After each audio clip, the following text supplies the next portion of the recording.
السلام علیکم ورحمۃ اللہ وبرکاتہ۔ آج میں آپ کو ابراہیم علیہ السلام اور اسماعیل علیہ السلام کی دعا قبولیت کی بتانے جا رہی ہوں۔ ویڈیو اینڈ تک دیکھیں، اچھا لگے تو لائک شیئر سبسکرائب ضرور کریں۔ یہ میں اردو اور انگلش ترجمے کے ساتھ بتانے جا رہی ہوں۔ اعوذ باللہ من الشیطان الرجیم، بسم اللہ الرحمن الرحیم۔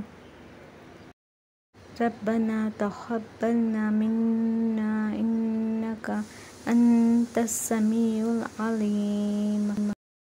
ترجمہ: ربنا، اے ہمارے رب، تقبل، قبول فرما لے، منا، ہم سے، انک، بے شک تو، انت، تو، سمیع العلیم، سننے والا، جاننے والا ہے۔